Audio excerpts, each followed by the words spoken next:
Paper ಹೇಗ number ಕಿಚ್ಚಲಿ ಒಂದಕ್ಕೊಂದು ಅರ್ಥನೇ ಆಗಲ್ಲ ಹೋಗ್ಯವ. ಜೈ ಶ್ರೀರಾಮ್ರೆಲ್ಲ ಉತ್ತರ ಕರ್ನಾಟಕ ಮಂದಿಗೆ ಬಹಳ ದಿನ ಬಾದ್ ಬ್ಲಾಗ್ ಮಾಡ್ತೀನಿ. ಯಾಕಂದ್ರೆ ಇವತ್ತು ನಾನು ನಡೆದೆ ನನ್ನ ಲೈಫ್ ದ ಮೊದಲನೇ ಗೌರ್ಮೆಂಟ್ ಎಕ್ಸಾಮ್ ಕೊಡ್ಲಕ್ಕ. ಗೌರ್ಮೆಂಟ್ ಜಾಬ್ ಗಳು ಎಕ್ಸಾಮ್ಸ್ ಯಾವ ರೀತಿ ನಡೀತು ಅಂತ ಹೇಳಿ ನನಗಂತೂ ಐಡಿಯಾನೇ ಇದ್ದಿಲ್ಲ. ಸೊ ಫಸ್ಟ್ ಬಂದ್ ಹಾಲ್ ಟಿಕೆಟ್ ಪ್ರಿಂಟ್ ತಗೊಂಡ. ನನ್ನ ಎಕ್ಸಾಮ್ ಟೈಮಿಂಗ್ಸ್ ಬಂದ್ಬಿಟ್ಟು 4 ಗಂಟೆಯಿಂದ 5:30 ಗಂಟೆ ತನ ಇತ್ತು.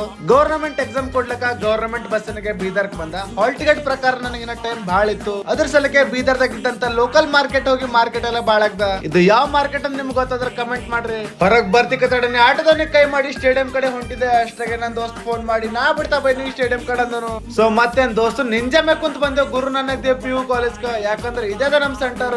ಎಕ್ಸಾಮ್ ಸೆಂಟರ್ ಬಂದ್ ನೋಡ್ತೀನಿ ನವಗ್ರಹ ಫಿಲಂ ಸ್ಟೈಲ್ ದಾಗ ಪೊಲೀಸರು ಸ್ಟೂಡೆಂಟ್ ಗಳಿಗೆ ಚೆಕಿಂಗ್ ಮಾಡ್ತಿರು. ಎಕ್ಸಾಮ್ ಮುಗಿಸ್ಕೊಂಡು ಬಂದ್ಮ್ಯಾಗ ಇವೆರಡು ಮಾತ್ರ ಸರಿಯಾಗಿ ಗೊತ್ತಾಯ್ತು. ಮೊದಲನೇ ಬಾರಿ ಎಕ್ಸಾಮ್ ಕೊಡೋರಿಗೆ ತಲೆ ಖರಾಬ್ ಆಗದ್ರ ಪಕ್ಕ. ಅದೇ ರೀತಿ ಕ್ವಶನ್ ಪೇಪರ್ ನೋಡಿ ಟೈಮ್ ನೋಡೋಷ್ಟಕ್ಕೆ 90 ಮಿನಿಟ್ಸ್ ಖತ್ತಮ್. ಎಕ್ಸಾಮ್ ಮುಗಿಸ್ಕೊಂಡು ಹೊರಗ್ ಬಂದ್ ನೋಡ್ರಿ ಎಲ್ಲಾರ ಮುಖದ ಮಂದಹಾಸ ಕಾಣತಿತ್ತು. ಪೇಪರ್ ಹೇಗ ನಂಬರ್ ಕಿಚ್ಚಲಿ ಒಂದಕ್ಕೊಂದು ಅರ್ಥನೇ ಆಗಲ್ಲ ಹೋಗ್ಯವ. ಇಷ್ಟ ಹೇಳಕ್ ಇಷ್ಟಪಡ್ತೀನಿ. Okay friend, bye. ಶೂಸ್ ತಗೋಬೇಕಂತ ಜುಡಿಯೋ ಹೋಗಿದೆ. ಲಿಮಿಟೆಡ್ ಪೀಸ್ ಆಫರ್ ಇದ್ದಿಸ್ ಅಲ್ಲಿಕ ಜುಡಿಯೋ ಫುಲ್ ಢೇಣ ತಗೋತು. ಬೀದರ್ ಯಶ್ ಫ್ಯಾನ್ಸ್ ಎಲ್ಲ ಕಲ್ತ ಟಾಕ್ಸಿಕ್ ಮೂವಿ ರಿಲೀಸ್ ಸೆಲೆಬ್ರೇಷನ್ ಕಡೆಯಿಂದ ಮೀಟಿಂಗ್ ಮಾಡ್ಲತ್ತಿರು. ಅದ್ರಾಗ ನನಗ್ ಬಿ ಇನ್ವೈಟ್ ಮಾಡಿದ್ರು. ಸೊ ಮೀಟಿಂಗ್ ಅಟೆಂಡ್ ಮಾಡ್ಕೊಂಡು ಮನೆ ಕಡೆ ನಡೆದ ಮತ್ ಸಿಗರ್ ಮುಂದೆ ನೋಡೋದು. ಜೈ ಶ್ರೀರಾಮ್, ವಂದೇ ಮಾತರಂ.